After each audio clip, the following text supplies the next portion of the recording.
ഒരു ചെറിയ മണ്ടത്തരം കൊക്കക്കോളയെ തന്നെ ഇല്ലാണ്ടാക്കേണ്ടതായിരുന്നു. എന്നാൽ കുറച്ചുകൂടി ആഴത്തിൽ ചിന്തിക്കുമ്പോൾ ഇതൊരു മണ്ടത്തരമാണോ അതോ സിനിമാ കഥയെ വെല്ലുന്ന ബിസിനസ് സ്ട്രാറ്റജി ആണോ എന്ന് തോന്നിപ്പോകും. ഞാൻ മറ്റൊരു വീഡിയോയിൽ ഇത് പറയാറില്ല. ഈ വീഡിയോ മുഴുവൻ കണ്ടോളൂ. ഇനി കാണാൻ സമയമില്ലെങ്കിൽ പിന്നെ എപ്പോഴെങ്കിലും വന്ന് മുഴുവൻ കണ്ടാൽ മതി. കാരണം ഇതിന്റെ മാസ്റ്റർ പ്ലാൻ മനസ്സിലാവാൻ ഇത് മുഴുവൻ കാണേണ്ടി വരും.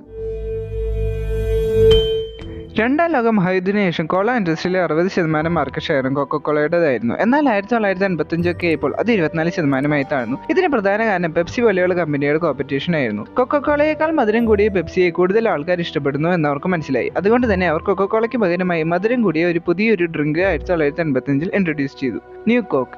ഇത് കൊക്കക്കോളയേക്കാൾ മികച്ചതാകേണ്ടതായിരുന്നു. എന്നാൽ ഒരു സിപ്പ് എടുക്കുമ്പോഴൊന്നും വലിയ കുഴപ്പമില്ല. എന്നാൽ അതിന്റെ ഓവറായുള്ള മധുരം കാരണം കൊണ്ട് ഒരു ക്യാൻ കുടിച്ചു തീർക്കുക വളരെ ദുഷ്കരമായിരുന്നു. ഇതിൽ ശ്രദ്ധിക്കേണ്ട ഒരു കാര്യം എന്താണെന്ന് വെച്ചാൽ ന്യൂ കോക്ക് വന്നപ്പോൾ കമ്പനി പഴയ ഫ്ലേവറിലുള്ള ഒറിജിനൽ കൊക്കക്കോള ഉണ്ടാക്കുന്നത് നിർത്തി എന്നതാണ്. കുടിച്ചവർക്ക് ആർക്കും അതിന്റെ ഫ്ലേവർ ഇഷ്ടപ്പെട്ടില്ല. കോക്കിനെ കുറിച്ചുള്ള കുറ്റങ്ങളും പോരായ്മകളും വ്യാപകമായി പരക്കാൻ തുടങ്ങി. പ്രസിദ്ധമായ പല ന്യൂസ് പേപ്പറിലും TV ഷോയിലും എന്തിനേറെ പെപ്സിയുടെ പരസ്യത്തിൽ വരെ ന്യൂ കോക്കിനെ കുറിച്ച് ട്രോളി തുടങ്ങി. പഴയ കോളയുടെ ടേസ്റ്റിനെ അവർ പുകഴ്ത്തി. പഴയ കൊക്കക്കോള ബ്ലാക്ക് മാർക്കറ്റിൽ നല്ല വിലയ്ക്ക് വിറ്റുപോയി. ജനങ്ങളുടെ അപ്രീതിയും പ്രതിഷേധവും കാരണം 79 ദിവസങ്ങൾക്ക് ശേഷം അവർ കൊക്കക്കോള ക്ലാസിക് എന്ന പേരിൽ പഴയ ഫ്ലേവർ തിരിച്ചിറക്കി വിറ്റു തുടങ്ങി. What we didn't know was how many thousands of you would phone and write asking us to bring back the classic taste of original Coca-Cola.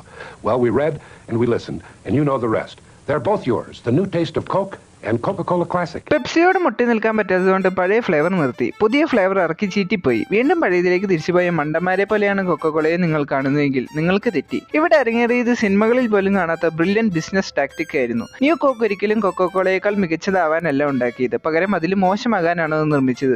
മോശമായതിന് കിട്ടുമ്പോഴേ നല്ലതിന്റെ മൂല്യം ആൾക്കാർക്ക് മനസ്സിലാവൂ. മോശം ഫ്ലേവറായി ന്യൂ കോക്കിനെ ഇറക്കിയത് വഴി ഒരു രാജ്യത്തിന്റെ മുഴുവൻ സംസാര വിഷയവും അതായി. അല്ല, അതാക്കി. ന്യൂസ് പേപ്പർ ആർട്ടിക്കിളിലും മറ്റും കോക്കിനെ കുറിച്ചുള്ള കുറ്റം പറയുമ്പോഴും അതിന്റെ കൂടെ തന്നെ കൊക്കക്കോളയുടെ ഗുണങ്ങളെയും വാനോളം പുകഴ്ത്തി. കൊക്കക്കോള നിർത്തുമെന്ന് പറഞ്ഞപ്പോൾ ജനങ്ങൾ പെട്ടെന്ന് തന്നെ കിട്ടാവുന്ന പഴയ ഡ്രിങ്ക്സ് വാങ്ങിച്ച് അവസാനമായി കുടിക്കുമെന്ന് അവർ അറിഞ്ഞിരുന്നു. പുതിയ ഡ്രിങ്ക്സ് ഇറക്കുമ്പോൾ ആ സാധനം എങ്ങനെയുണ്ടാവുമെന്ന ജനങ്ങളുടെ ജിജ്ഞാസ കാരണമുണ്ട് അത് നല്ല രീതിയിൽ വിറ്റുപോകുമെന്നും അവർ കണക്കുകൂട്ടിയിരുന്നു. വീണ്ടും പഴയ കൊക്കക്കോളയെ ഉണ്ടാക്കി തുടങ്ങുമ്പോൾ നല്ല സാധനം വീണ്ടും തിരിച്ചു വന്നല്ലോ എന്ന് കരുതി ആൾക്കാർ അത് വാങ്ങും. കൊക്കക്കോളയെ വീണ്ടും തിരിച്ചു കൊണ്ടുവന്നപ്പോൾ സാധാരണ വിൽക്കാറുള്ളതിന്റെ ഇരട്ടിയാണ് വിറ്റുപോയി. ഇതേപറ്റി കൊക്കക്കോളയോട് ചോദിച്ചപ്പോൾ അവർ പറഞ്ഞത് ഞങ്ങൾ അത്രയ്ക്ക് മണ്ടന്മാരുമല്ല, ഞങ്ങൾ അത്രയ്ക്ക് ബുദ്ധിമാന്മാരുമല്ല എന്നാണ്. അപ്പൊ ഈ വീഡിയോ മറ്റുള്ളവർക്ക് എത്തിക്കാനായി ലൈക്ക് ചെയ്യാനും ഇതുപോലുള്ള വിജ്ഞാനവും വരുന്നതായ വീഡിയോസ് ലഭിക്കാൻ സബ്സ്ക്രൈബ് ചെയ്യാനും മറക്കല്ലേ. അപ്പോൾ പറഞ്ഞു ബൈ.